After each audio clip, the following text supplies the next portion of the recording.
మెల్లిగా నడవండి, చూసి నడవండిరా. మాస్టర్ వెనకాలే నడవండి.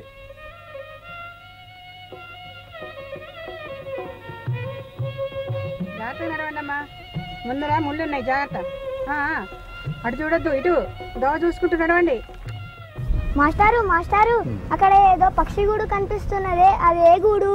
భేష్, అది పక్షి గూడు అని తెలుసుకున్నావు. నిన్ను అభినందించాలరా. వీడికి పరిశీలనాత్మక శక్తి చాలా ఎక్కువగా ఉంది.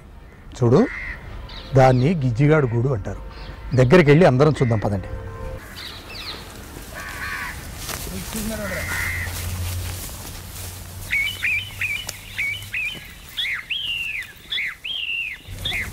మాస్టారు మాస్టారు, ఆ గూడు పక్షి ఎలా కట్టుకుంటుంది? పక్షి తన గూడును తానే కట్టుకుంటుంది.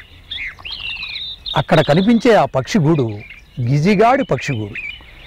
గిజిగాడు పక్షి తన గూడును ఎలా కట్టుకుంటుందంటే, తేలిక గడ్డిపోచలను తెచ్చి రచించదవీవు తూగుటుయ్యేల గృహంబు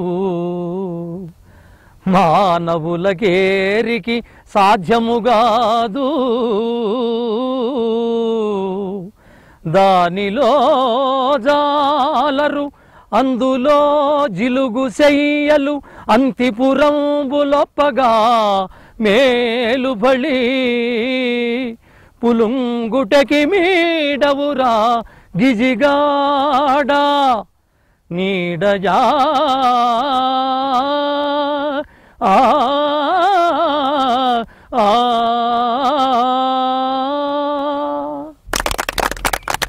చాలా బాగా పాడారండి. చాలా అద్భుతంగా పాడారు మాస్టర్. గొప్పగా పాడారు మాస్టారు. మాస్టారు, గిజిగాడు గుడిని ఎంత అద్భుతంగా వర్ణించారు మాస్టారు. మాస్టర్, ఈ పద్యాన్ని మీరే రాశారా? లేదమ్మా, మహాకవి గుర్రం జాషువా రచించారు. మాస్టారు, ఆయన జీవిత విశేషాల గురించి కొంచెం చెప్తారా? మంచిది. మహాకవి గుర్రం జాషువా క్రీస్తు శకం 1895 సంవత్సరం సెప్టెంబర్ 28వ తేదీన గుంటూరు జిల్లా వినుకొండ గ్రామంలో జన్మించారు. జాషువా కవి తమ జన్మస్థలమైన వినుకొండలో కొంతకాలం, తూర్పుగోదావరి జిల్లా రాజమండ్రిలో మరికొంతకాలం ఉపాధ్యాయులుగా పనిచేశారు. మద్రాసు ఆకాశవాణిలో ప్రయోక్తగా పనిచేశారు. అంతేకాదు, ఆంధ్రప్రదేశ్ శాసనమండలి సభ్యులుగా కూడా కొంతకాలం పనిచేశారు. అన్నిటికన్నా మించి ఆయన చాలా గొప్ప కవి. చాలా రచనలు చేశారు. గబ్బిలం, ఫిరదౌసి, ముంతాజ్ మహల్, స్వప్నకథ, గిజిగాడు మొదలైనవి చాలా ప్రసిద్ధిగాంచిన రచనలు. అంతేకాదు, బాపూజీ, నేతాజీ, క్రీస్తు చరిత్ర, ముసాఫిరులు, కొత్త లోకం మొదలైన గ్రంథాలు ఖండకావ్యాలుగా ఆయన వాడి నుండి వెలువడినటువంటివి. కవిగా, సంఘ సంస్కర్తగా, మానవతావాదిగా జాషువా మహాకవి తన రచనల ద్వారా సమాజంలో మార్పు తేవాలని ప్రయత్నించాడు. సాంఘిక అసమానతలపై తిరుగుబాటు చేశాడు. ఈయన కవిత్వంలో సానుభూతి, కరుణ తొణికిసలాడతాయి. జాతీయాభిమానం, సంఘ సంస్కరణాభిలాష ప్రస్ఫుటంగా కనిపిస్తాయి. నిజాయితీ, ఆర్తి, ఆవేశం, ప్రతిఘటన జాషువా కవిత్వానికి జీవలక్షణాలు. బుద్ధుడు, క్రీస్తు, గాంధీజీల జీవకారుణ్యభావం జాషువాలో కనిపిస్తుంది. ప్రకృతి వర్ణనలు రచించడంలో ఆయనకు ఆయనే సాటి. జాషువా కొండలు, కోనలు, తోటలు, పొలాలు, దొడ్లు మొదలైన వాటిట్లో విహరించేవాడు. జాషువా మహాకవి ప్రకృతిని బాగా పరిశీలించి వర్ణనలు చేసేవాడు అని చెప్పడానికి ఈ గిజిగాడు అనేటువంటి పాఠ్యభాగమే చక్కని ఉదాహరణ. మంచి ఉదాహరణతో పాటు తార్కాణం అని కూడా మనం చెప్పుకోవచ్చు. మహాకవి జాషువా కవితా ధోరణి అటు పండితుల్ని ఇటు పామరులను కూడా ఆకట్టుకుంటుంది. ఆయనకు ఊరూరా సన్మానాలు చేశారు. కవి గజ గండపెండేరం కాలికి తొడిగారు. కనకాభిషేకాలు చేశారు. జాషువా మహాకవిని కవి కోకిల, కవితా విశారద, నవయుగ కవితా చక్రవర్తి, మధుర శ్రీనాథ మొదలైనటువంటి బిరుదులతో సత్కరించారు. ప్రభుత్వం వారు పద్మభూషణ బిరుదముతో సత్కరించారు. ఆంధ్ర విశ్వవిద్యాలయం వారు కళాప్రపూర్ణ బిరుదుతో గౌరవించారు. అటువంటి గొప్ప గొప్ప బిరుదులను పొందిన మహాకవి గిజిగాడు గూడు అనేటువంటి పక్షిని గురించి, ఆ గూడును గురించి చక్కగా చిన్న విషయాన్ని కూడా ఎంతో గొప్పగా కన్నులకు కట్టేట్లుగా వర్ణించారు. ఆ పద్యాన్నే మరోసారి పాడి వినిపిస్తాను, అందరూ వినండి.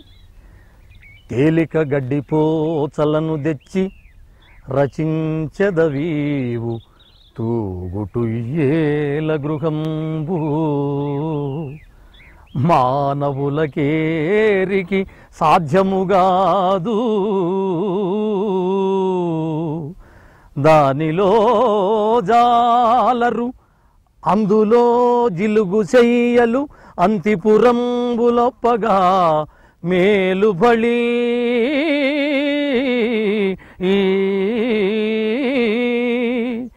మేలుబళి పులుంగుటెకి మీడవురా గిజిగాడా నీడజా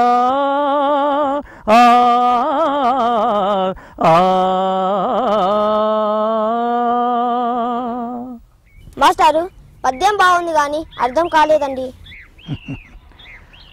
పద్యాన్ని విడదీసి చదివితే దాని అర్థం మీకే బోధపడుతుంది. తేలిక గడ్డిపోచలను తెచ్చి రచించదవీవు తూగుటుయ్యేల గృహంబు. ఈ పాదం తీసుకుందాం. తేలిక గడ్డిపోచలను తెచ్చి అంటే తేలికైనటువంటి గడ్డి ముక్కలను తెచ్చి, రచించదవీవు అంటే ఇక్కడ రాయడము అని అర్థం కాదు, కట్టుకుంటావు. రచించదవీవు రచించదవీవు తూగుటుయ్యేల గృహంబు అంటే చెట్టుకు తూగుటుయ్యాలలాగా నీ గృహమును నీవు కట్టుకుంటావు. రచించదవీవు మానవులకేరికి సాధ్యముగాదు. ఎంత బాగా అన్నాడు చూడండి. ఈ విధముగా చేయటం అంటే ఈ విధముగా గూడు కట్టుకోవటం మానవులకెవ్వరికి సాధ్యము కాదు. దానిలో జాలరు అంటే ఆ విధముగా గూడును నిర్మించుకొనుటలో మానవులు సరిరారు, సరిపోరు అని దాని భావం. అందులో జిలుగు చెయ్యలు అంతిపురంబులొప్పగా అంటే ఆ గూటిలో జిలుగు చెయ్యలు, జిలుగు అంటే మెత్తనైన పట్టులాంటి అని మనం అర్థం చెప్పుకోవాలి. చక్కనైనటువంటి మెత్తనైనటువంటి గృహాన్ని అంటే పక్కను, ఆ గృహములో పక్కను అది నిర్మించుకుంది. మరి అంతిపురంబులొప్పగా అంటే ఒక అంతఃపురములాగా దానిని ఆ గూటులో సృష్టించుకొని సుఖముగా హాయిగా జీవిస్తూ ఉన్నది అని దాని అర్థం మనం చెప్పుకోవాలి. అంతిపురంబులొప్పగా మేలుబళి. ఇక్కడ బళి శబ్దం ఏమిటంటే బళా అన్న, బళి అన్న, అహా అన్న అది ఆశ్చర్యార్థకము మరియు ప్రశంసార్థకం కూడా చెప్పుకోవాలి. అంటే ఒక విషయాన్ని పొగుడుతున్నప్పుడు బళి అని మనం చెప్పటం మనకు పరిపాటి. బళి మేలుబళి పులుంగు టెకిమీడవురా గిజిగాడా. పులుంగు పులుగు రెండు కరెక్టే. పులుంగు అంటే పక్షి అన్నమాట. ఎకిమీడు అంటే రాజు, ప్రభువు అని మనం చెప్పుకోవచ్చు. పులుంగు టెకిమీడవురా అంటే పక్షులలో శ్రేష్ఠుడవురా, రాజువురా అని కూడా చెప్పుకున్న సందర్భానుగుణంగా తప్పులేదు. కానీ ఇక్కడ పులుంగులలో పక్షులలో శ్రేష్ఠుడవురా గిజిగాడ, ఓ గిజిగాడ పక్షి. నీడజా అంటే గూటులో పుట్టినటువంటి వాడా. గూటులో పుట్టినటువంటిది ఏమిటి? పక్షి. కాబట్టి మేలుబళి పులుంగు టెకిమీడవురా గిజిగాడ నీడజా. ఆ ప్రయోగాల యొక్క, ఆ పదముల యొక్క పొందిక అది చూడండి. అందుకనే జాషువా మహాకవిని కవి కోకిల, కవితా విశారద వీటన్నిటితో పాటు మధుర శ్రీనాథ అని కూడా ఆయన విరుదిచ్చారు. మాస్టారు దీని అర్థం పూర్తిగా చెప్పండి. చెప్తాను వినండి.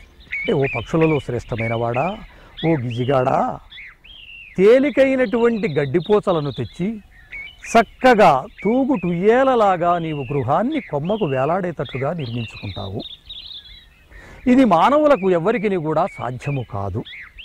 ఆ చిన్ని గూడులోనే మెత్తనైనటువంటి పక్కలాగా అంతఃపురములో ఏ విధముగా సౌఖ్యములు ఉంటాయో ఆ తత్తుల్యమైనటువంటి సౌఖ్యములను ఆ గూటిలోనే నీవు నిర్మించుకొని సుఖంగా ఉంటున్నావు. ఓ గూడులో పుట్టినటువంటి వాడ అంటే పక్షి అని ఈ విధంగా ఆ పక్షి యొక్క గొప్పదనాన్ని, ఆ పక్షి గూడు యొక్క నిర్మాణాన్ని గురించి మధురంగా, మనోహరంగా, భావుకంగా మహాకవి జాషువా ఈ విధంగా చెప్పాడు. ఈ పద్య భావం, ప్రతిపదార్థం అందరూ తెలుసుకున్నారు కదా. దీనిని ప్రతి ఒక్కరూ కంఠస్థం చేయడానికి ప్రయత్నించండి. నేను మరోసారి ఈ పద్యాన్ని రాగయుక్తంగా, భావయుక్తంగా పాడి వినిపిస్తాను. మీరందరూ అలాగే పాడటానికి ప్రయత్నం చేయండి. తేలిక గడ్డిపోచలను తెచ్చి రచించదవీవు తూగుటు ఏల గృహంబు మానవుల్ ఎరికి సాధ్యముగాదు దానిలో జాలరు అందులో జిలుగు చెయ్యలు అంతిపురంబులొప్పగా మేలుబళి మళ్ళేనండి మేలుబళి పులుంగుటకి మీడవురా గిజిగాడా పులుంగుటకి మీడవురా గిజిగాడా నీడజా ఆ